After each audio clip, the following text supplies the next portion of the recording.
Online shopping ചെയ്യാൻ തുടങ്ങിയിട്ട് വർഷങ്ങളായിട്ടുണ്ടെങ്കിലും ഇതുപോലൊരു അബദ്ധം ആദ്യമായിട്ടാണ്. നാട്ടിലാവുന്ന സമയത്ത് ഒരുപാട് ആൾക്കാർ മീഷോനെ പറ്റിയിട്ടൊക്കെ നെഗറ്റീവ് വീഡിയോ ഇടുന്ന സമയത്ത് ഞാൻ പറയാറുണ്ട്, എപ്പോഴും നിങ്ങൾ റിവ്യൂ ഒക്കെ നോക്കിയിട്ട് വാങ്ങിക്കൂ, അല്ലെങ്കിൽ ഇതേപോലത്തെ അബദ്ധങ്ങളൊക്കെ പറ്റാൻ ചാൻസ് ഉണ്ടെന്നുള്ളത്. യുഎയിൽ ഒരുവിധ ആൾക്കാർ ഷോപ്പ് ചെയ്യുന്ന ആപ്പാണ് തെമു എന്ന് പറഞ്ഞേക്കുന്നത്. അപ്പോൾ തെമുവിൽ ഓഫർ ഉള്ള സമയത്തും അല്ലാത്തപ്പോഴൊക്കെ ആയിട്ട് നമുക്ക് ആ ഒരു ഫോട്ടോയും ഫസ്റ്റ് ലൈവും കണ്ട് ഇഷ്ടപ്പെട്ട് നമ്മൾ കാർട്ടിൽ ആഡ് ചെയ്തിട്ടുണ്ട്. ഇതൊന്നും നമ്മൾ ഉടനെ വാങ്ങിക്കണമെന്ന് വിചാരിച്ച ഐറ്റംസ് അല്ല, പക്ഷേ എന്തെങ്കിലുമൊക്കെ വാങ്ങുകയാണെങ്കിൽ നമുക്ക് കാർട്ടിലിട്ട് വെക്കാം എന്നുള്ള രീതിയിൽ ഇട്ട് വെച്ചതാണ്.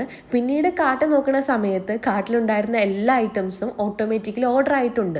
ഓൾറെഡി നമ്മുടെ കാർഡ് ഡീറ്റെയിൽസ് ഒക്കെ അതിനകത്ത് അപ്ഡേറ്റഡ് ആണ്, പക്ഷേ ഒരു OTP പോലും വരാതെയാണ് പേയ്മെൻറ്റ് ഡിഡക്റ്റ് ആയിട്ട് നമുക്ക് ഓർഡേഴ്സ് വന്നിട്ടുള്ളത്.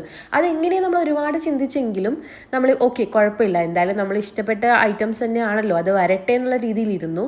അങ്ങനെ 1-2 ആഴ്ച കഴിഞ്ഞപ്പോഴത്തേനും പ്രോഡക്റ്റ് നമ്മുടെ കയ്യിൽ കിട്ടിയപ്പോഴാണ് ഞങ്ങൾ ശരിക്കും ഞെട്ടിപ്പോയത്.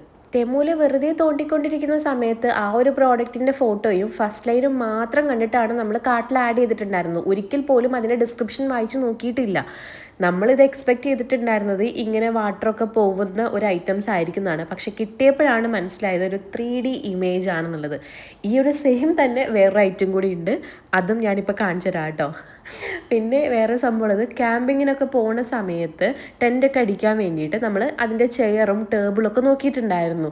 അപ്പോൾ പിക്ചർ കാണുമ്പോൾ ഓക്കെ ടേബിളും ചെയറൊക്കെ തന്നെയാണ്, പക്ഷെ സാധനം വന്നത് ഇതൊക്കെ ഇടാനുള്ള കവറ് മാത്രമാണ് വന്നിട്ടുള്ളത്. പിന്നെ നമുക്ക് അത്രയും ഇഷ്ടപ്പെട്ടിട്ടാണ് ഈ ഒരു ഫ്രെയിം കാർട്ടിലിട്ടിട്ടുണ്ടായിരുന്നത്. പക്ഷെ ഇത് വന്നപ്പോഴാണെന്നുണ്ടെങ്കിൽ ഇതിൻ്റെ പ്രിൻറ്റിങ് ക്വാളിറ്റി ഒന്നും തീരെ കൊള്ളില്ല, അത്യാവശ്യം റേറ്റും ഉണ്ട് കേട്ടോ.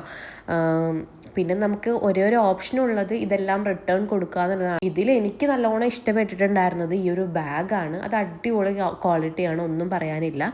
അതുപോലെ തന്നെ ഈ ഒരു ടെസ്റ്റ് ട്യൂബ് ആയിട്ടുള്ള ഒരു ചെടി വയ്ക്കുന്ന ഒരു പ്രോപ്പർട്ടി ഉണ്ടായിരുന്നു, ഇതും അടിപൊളിയാണ് കേട്ടോ. അതും നമ്മൾ എടുത്തിട്ടുണ്ടായിരുന്നു. പിന്നെ ഒരു ലൈറ്റ് ഓർഡർ ചെയ്തിട്ടുണ്ടായിരുന്നു. അത് ഗോൾഡൻ ലൈറ്റ് ആണെന്ന് വിചാരിച്ചിട്ടാണ് നമ്മൾ ഓർഡർ ചെയ്തത്, കാർട്ടിലിട്ടിട്ടുണ്ടായിരുന്നത്. പക്ഷേ പല കളറുള്ളതായിരുന്നു. പിന്നെ അത് റിട്ടേൺ കൊടുക്കാൻ നിർത്തില്ല, അപ്പോൾ ക്രിസ്മസ് ഒക്കെ അല്ലേ വരുന്നത്, അപ്പോൾ അതും നമ്മൾ കയ്യിൽ വെച്ചു. ബാക്കി ഒരുവിധ ഐറ്റംസ് ഒക്കെ നമ്മൾ എന്ത് ചെയ്തു, റിട്ടേൺ കൊടുത്തു കേട്ടോ. പിന്നെ അതിലുണ്ടായിരുന്ന ഏറ്റവും വലിയൊരു സംഭവമായിരുന്നു ഈ ടേബിൾ. അത് പറയാൻ മറന്നു പോയതാണ്. എൻ്റെ പ്രോജക്ടറൊക്കെ എൻ്റെ ട്രൈപോഡിൻ്റെ മുകളിലാണ് വെച്ചിട്ടുണ്ടായിരുന്നത്. സോ ഈ ഒരു ടേബിൾ നമ്മൾ ഫിറ്റ് ചെയ്തിട്ട് പ്രോജക്ടറൊക്കെ അപ്പോൾ ഇതിൻ്റെ മുകളിലാണ് വെച്ചിട്ടുള്ളത്. പറഞ്ഞു വരുന്നത്, ആരെങ്കിലും ഓൺലൈൻ ഷോപ്പിംഗ് ഒക്കെ ചെയ്യുന്നുണ്ടെങ്കിൽ ആ ഒരു പ്രോഡക്റ്റ് ഇമേജും ഫസ്റ്റ് ലൈനും കണ്ടിട്ട് മാത്രം കാർട്ടിലിടണ്ട. മാക്സിമം ഡിസ്ക്രിപ്ഷനും റിവ്യൂസും ഒക്കെ വായിച്ച് നോക്കിയതിന് ശേഷം മാത്രം കാർട്ടിലിട്ടാൽ മതി. ഇപ്പോൾ നമ്മളായിട്ട് ഓർഡർ ചെയ്തതല്ല, ഇങ്ങനെയൊക്കെ വന്നു പോയതാണ്. അപ്പോൾ റിട്ടേൺ ഓപ്ഷൻ ഉണ്ടായതുകൊണ്ട് കുറേയൊക്കെ ഭാഗ്യമായി.